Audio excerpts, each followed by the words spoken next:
آشف ملک آپ کو سلام، اور میرے ساتھ اس وقت نوجوان مذہبی اسکالر اور ایڈوکیٹ اسحاق زکریا موجود ہیں۔ تو یہ جو گزشتہ روز واقعہ پیش آیا ہے، ایبٹ آباد شہر جو پرامن شہر ہے، مہمان نوازوں کا اور غیرت مند لوگوں کا شہر ہے، اور یہاں پر ایک اقرا معصوم کلی کے ساتھ جو ایک درندے نے جو جنسی زیادتی کا نشانہ بنایا ہے، اس حوالے سے ہم ایڈوکیٹ صاحب سے آج جانیں گے کہ اس کے لیے کیا سزا ہو سکتی ہے۔ دیکھیے جی، شرعی طور پر جو ہماری شریعت کہتی ہے، علماء اکرام اس بات کو سمجھتے ہیں کہ ایسے وحشی درندے کو سر عام سنسار کیا جائے،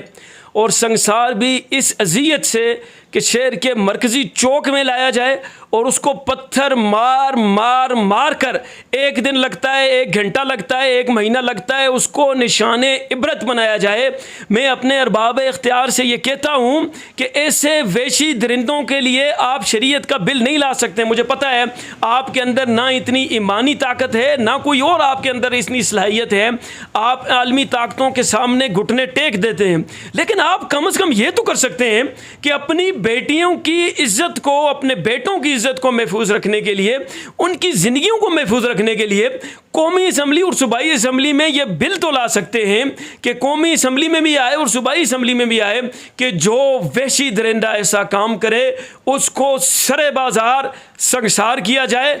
ٹل ڈیتھ اس کو اذیت دی جائے اور چوک میں لٹکایا جائے۔ آپ دیکھ لیں، آپ پورے پاکستان میں صرف 5 سے 6 کیسوں کی ایسی سزا دے دیں، نہ کوئی فریال کا کیس بنے گا، نہ زینب کا، نہ اقرا کا۔ ہماری بیٹیاں فریال، زینب اور اقرا محفوظ رہیں گی، لیکن شرط یہ ہے کہ ایسے ٹاؤٹ جو اپنا دین بیچ دیتے ہیں، اپنا ایمان بیچ دیتے ہیں، جو اپنی عزتوں کو بیچ دیتے ہیں، جو چند ٹکوں کے عوض اپنا سارا کوئی داؤ پہ لگا دیتے ہیں، جب یہ لوگ ایسے کام اس میں انوالو ہوتے ہیں تو پھر انصاف کا نظام نہیں رہتا۔ آپ مجھے اس نظام کا سب سے بڑا فلاح بتائیں جی، جس کی بیٹی جس کے ساتھ جنسی تشدد ہوا، جس کو بھوکا رکھا گیا، جس کو ٹارچر کر کے مارا گیا،